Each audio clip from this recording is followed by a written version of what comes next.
Jesús, el Evangelio en los Evangelios de cada domingo. Un servicio para los ministros de la palabra.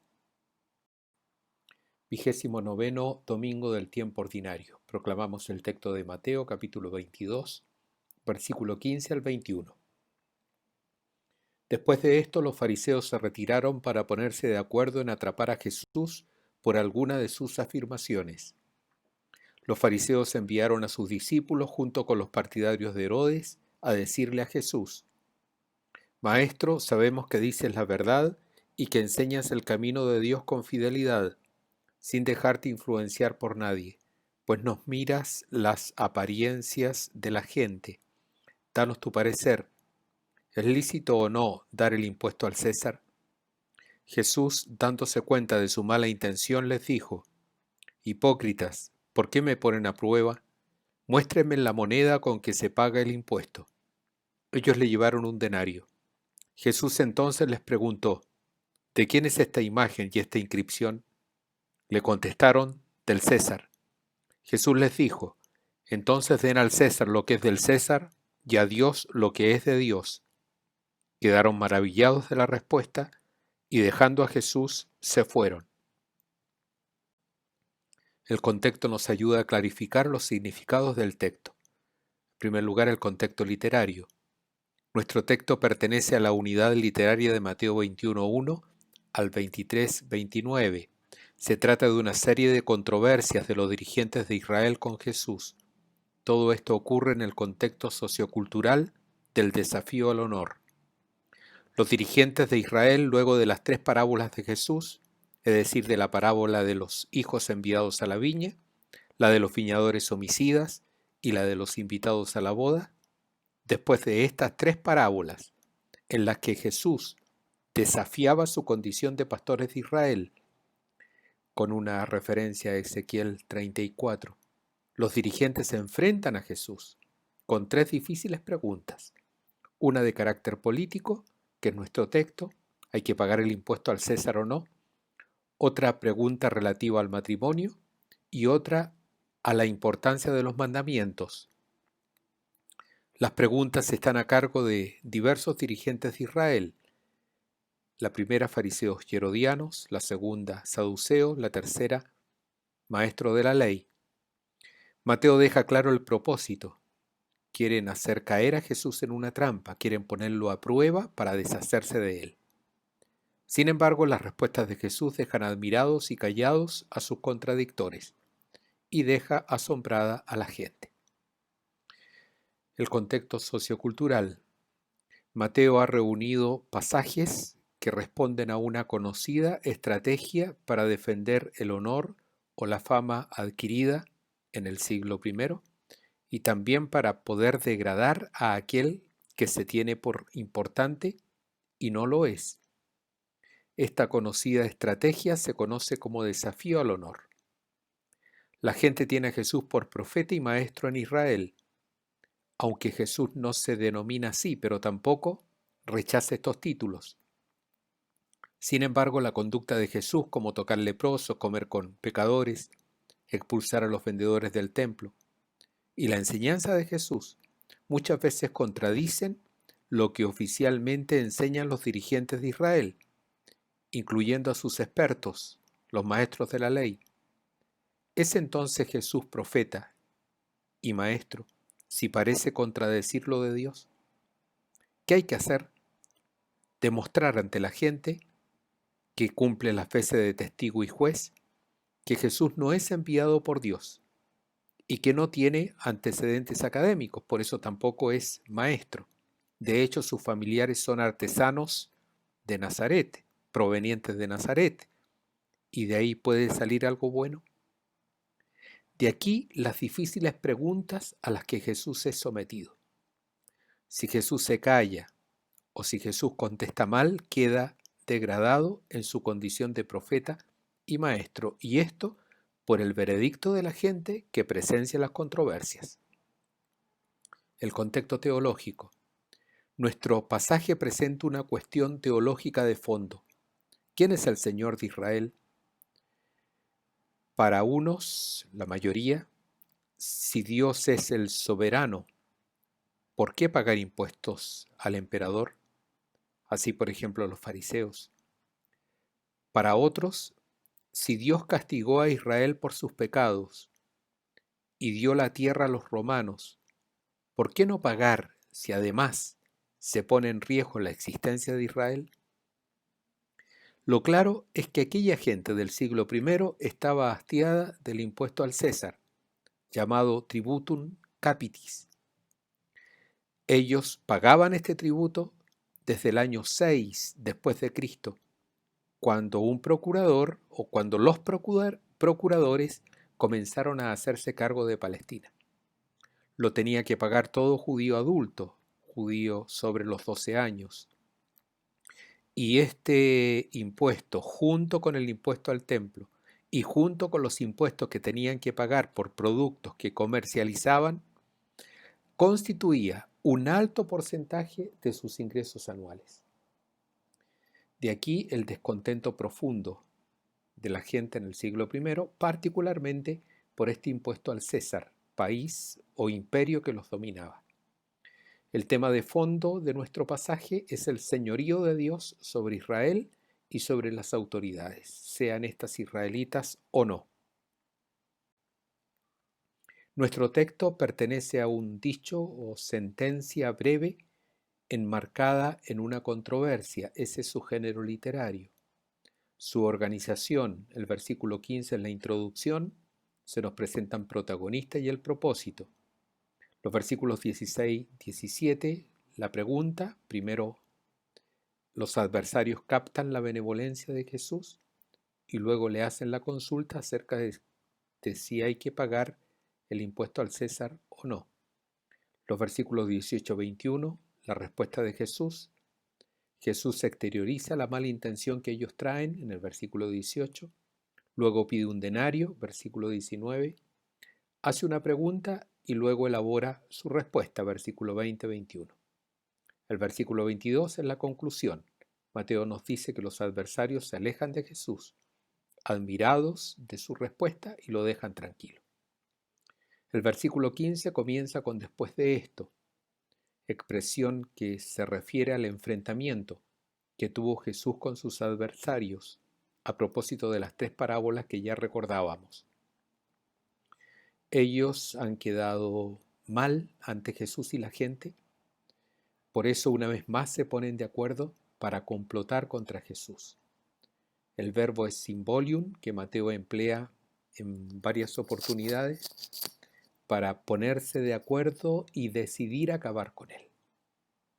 La primera parte del versículo 16 presenta una dupla muy diversa, los fariseos y los herodianos, o los partidarios de Herodes, particularmente del rey Agripa.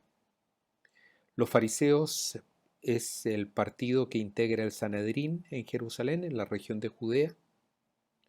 Están evidentemente contra Roma y contra los impuestos, pero no están con la lucha armada que promueve el grupo de celotas. Los herodianos o partidarios de Herodes es el partido que gobierna en Galilea, y por esta razón no ven con malos ojos los impuestos.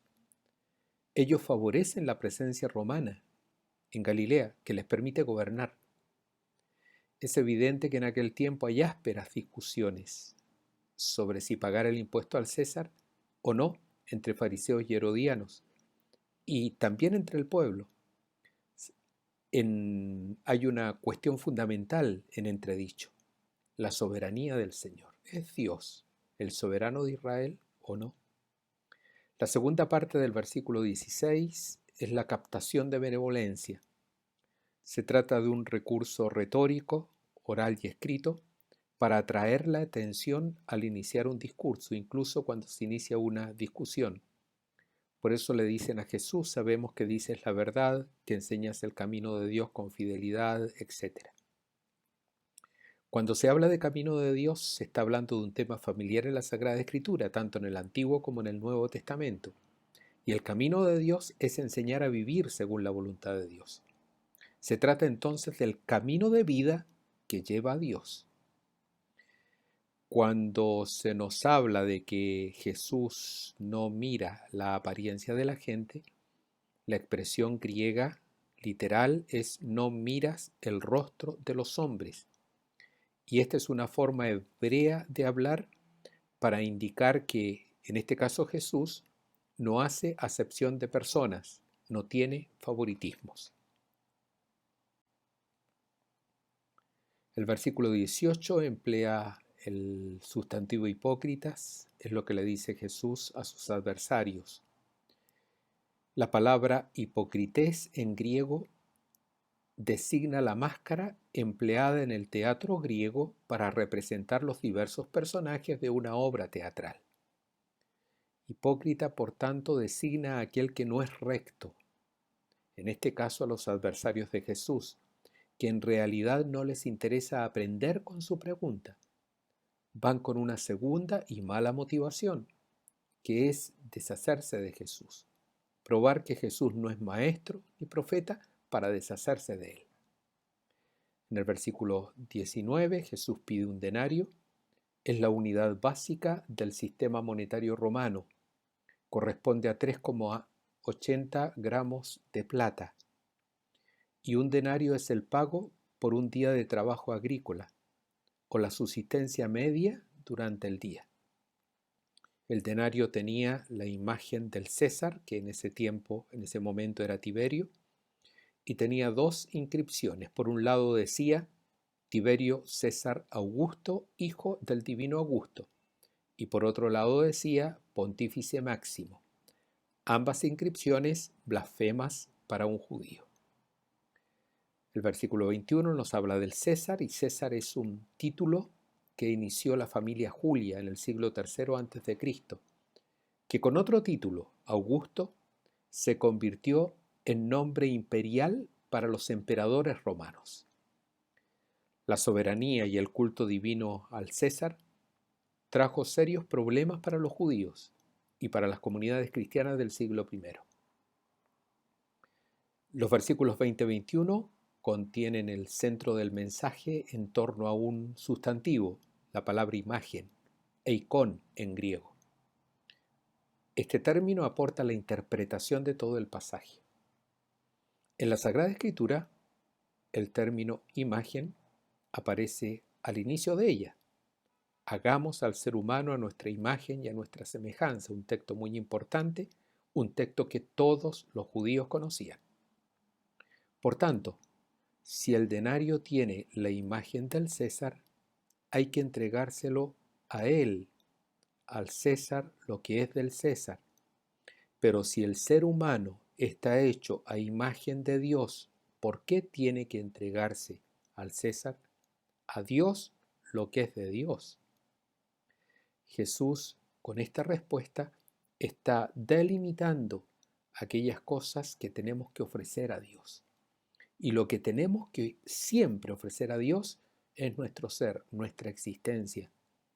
No pertenece a otros hombres, solo a Dios, porque el ser humano está hecho a imagen de Dios. Al César lo que es del César, la moneda, a Dios lo que es de Dios, tú y los seres humanos. En el versículo 22, Mateo nos dice que los adversarios de Jesús quedaron maravillados. Esto significa que comprendieron perfectamente su respuesta. Saumazo es el griego, admirarse, sorprenderse, maravillarse. Derrotados por Jesús, lo dejan tranquilo. El mensaje lo podemos resumir en 4 aspectos. En nuestro texto está en juego la soberanía de Dios sobre Israel en cuanto Israel es su pueblo, y la soberanía de Dios sobre toda persona. Estos temas son muy sensibles para Jesús porque Jesús es el Hijo de Dios, y para los judíos del siglo I porque son el pueblo de la alianza. Más aún cuando la entrega del tributo era un reconocimiento implícito de la divinidad del César y de su consecuencia, que luego se extendía en culto al emperador. Por eso la sensibilidad del tema en relación con el impuesto al César. Según Jesús, el tributo de una moneda se puede entregar a quien lo pide como propia, pero el tributo de la propia vida del ser humano hecho a imagen de Dios, solo se puede entregar a Dios su dueño. El mismo Jesús expresa con su vida, en obediencia radical hasta la muerte, lo que significa dar al César lo que es del César y a Dios lo que es de Dios. Josué en su tiempo puso a los israelitas en la misma disyuntiva. Elijan hoy a quien han de servir. Esto ocurrió en la llamada asamblea de Siquem. El hebreo abad, que se traduce por servir, también significa servicio, culto o tributo a Dios. Y San Pablo nos indica que el culto auténtico no es sólo la realización de un rito sin la donación de la persona, sino la entrega en santidad de la propia vida a Dios para servicio de los demás. La autoridad humana tiene límites, pues ejerce el poder de gobernar bajo el ámbito de la soberanía de Dios, y la soberanía de Dios es absoluta. Dios, sin embargo, pone su autoridad al servicio de la construcción de su reino de justicia, paz, verdad y amor. Y su autoridad Dios la ejerce mediante su Hijo, el Señor Jesús, quien dio la vida para redención de todos. La autoridad de Dios tiene, por tanto, un propósito, y ese propósito es siempre salvífico. Por lo mismo, desde la perspectiva cristiana, la recta autonomía de las autoridades civiles debe estar al servicio de la liberación y promoción de personas y pueblos. Su marco teológico-ético es la realización de todo aquello que alcanzará su plenitud en el reino de Dios. De modo contrario, la disyuntiva tiene que resolverse siempre a favor de Dios, cuando es imposible servir a la vez a dos señores, entregando, ofreciendo todo el corazón, todo el alma, toda la mente. Dado este contexto, la autoridad es necesaria, nos dice Pablo y Pedro. Hay que someterse a ella, colaborar con ella por deber de conciencia. Oramos. Padre Todopoderoso y Eterno, te pedimos entregarnos a ti con fidelidad y servirte con sincero corazón.